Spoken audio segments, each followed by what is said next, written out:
Hi nerd friends! My name is Oshi and today I'm talking about a classic game that recently got a new skin. It is Great Western Trail New Zealand, designed by Alexander Pfister and published by Eggert Spiel. This game is the third game in the Great Western Trail trilogy, and I'm not going to talk about the other two games that preceded this one, but they did involve cattle, and as someone who was born and raised in cattle country, I was really excited about Great Western Trail New Zealand because it centers around sheep, selling them for their breeding value, and shearing them for their quality wool. Great Western Trail is a classic that uses the rondel mechanism. You follow the trail to a final destination and then loop back and do the trail all over again, stopping along the way to take actions. The final destination of the trail is Wellington, where you're going to reveal different sheep from your hand and sell them for their breeding value. You can only score for different types of sheep, which means that you need to have a deck that has a variety of sheep cards in them. And that's what's really interesting with this game, is that it combines deck building into a rondel mechanism.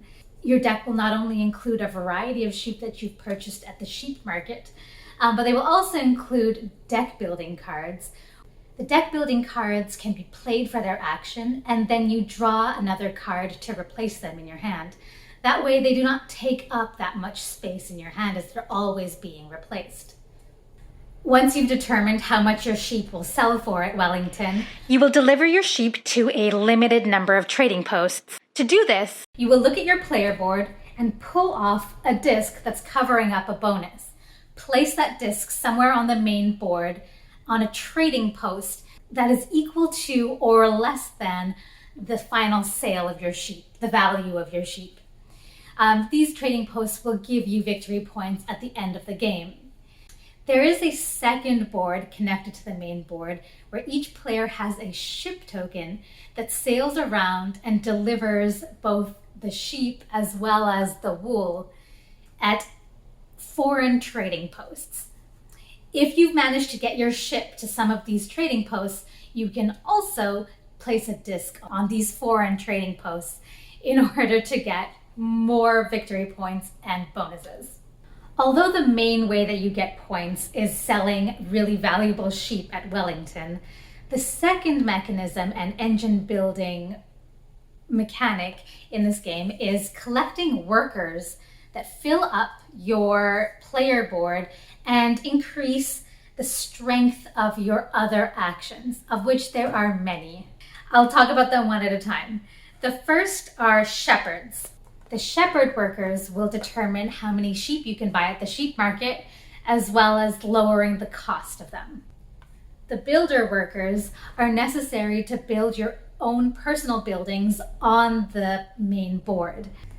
Gathering sailor workers will make it easier to sail around and get to new foreign trading posts. And finally, my favorite, are the shearers. The more shearers you have, the more sheep that you can shear to make money. I'll briefly look at that because it's my favorite mechanic. Each sheep has a breeding value at the top of the card, followed by a wool value underneath, like this shaggy boy. When you land on a building that allows you to shear sheep, you reveal sheep cards from your hand and add up their wool value and exchange that for money. In order to do well at this game, you have to figure out how to maximize all the upgrades that are available on your personal player board. One of the upgrades allows you to increase how much money you make when you arrive at Wellington and sell your sheep. These are in the form of certificates. There is a track that will allow you to increase how many certificates you have, as well as little bonuses that you can reveal. Some other bonuses that can be revealed include this wool icon that boosts the value of your wool when you shear your sheep. Along the top, there are bonuses that will allow you to increase how many steps or how much movement you can make on the board, as well as increase your hand size, which you do need in order to get the best sheep in your hand for sale. Along the trail to Wellington, players can stop at neutral buildings where anyone can take the action that's depicted on the tile. Players will also get their own individual tiles that they can build.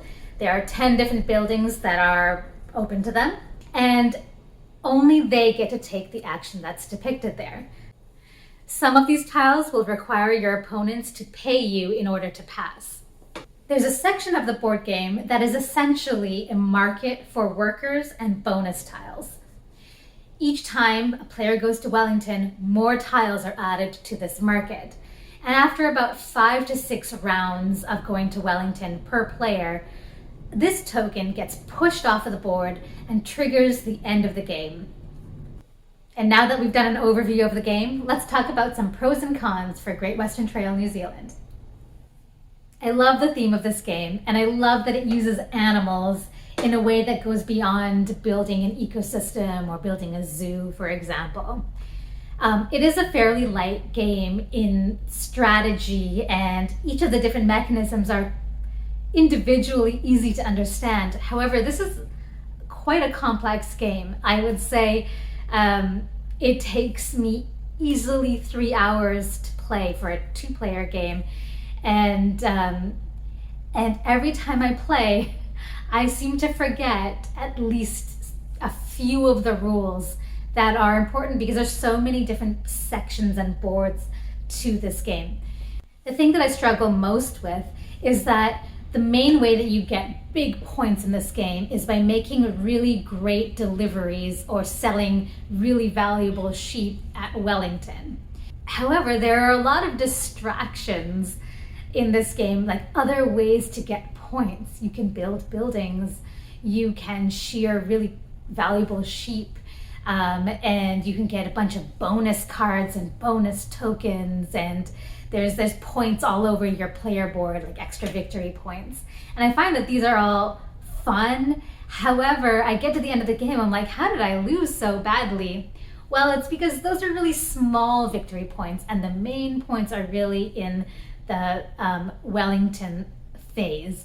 And my final negative is that although I love deck building, you end up with a pretty large deck of cards in this game. And I find that because it takes a long time to get to the cards that you've been waiting for, you're not utilizing all the things that you spent so much time collecting.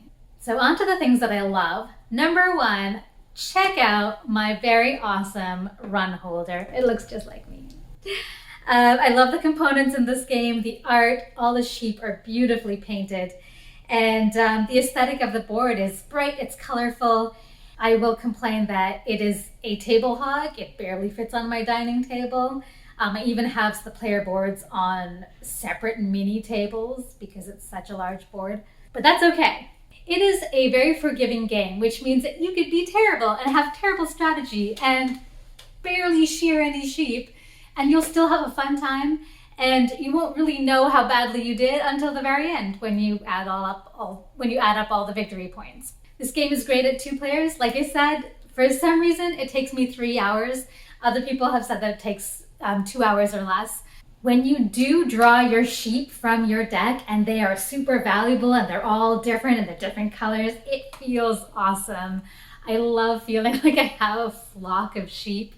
If I could change one aspect of this game that didn't significantly change all the mechanisms and the parts of this world, it would be these bonus cards that you can occasionally acquire. I feel like there are so many bonuses all over the place that if these cards were just replaced with a way to just get straight money or cheaper workers, then I could focus my energy more on doing the other parts that I like, because bonuses are just straight victory points and more cards that are filling up that deck and just like more little fiddly things to think about. So on to the final score. I would give this game an 8.0. It's fairly complex, so when you have a complex game, I judge it a little harder, because if it's hard to teach and it takes a lot of hours, it's not going to get played as often. To me, there isn't a ton of downtime. You have so much to think about while the other player is going. However, you are pretty focused on your own stuff and not interacting much with other players. There are a lot of different things to juggle in this game. There are a lot of options and ways of getting victory points. However, this is a beloved mechanic and a classic game. If you're a little bit concerned about how complex this game is, you should definitely check out Great Western Trail, the original, which I think takes place in Kansas. That one is a much more simplified, streamlined version of this game without a lot of these bells and whistles. And there you have it. I hope you enjoyed my review of Great Western Trail, New Zealand. I am totally going to go out and buy a cowboy hat now.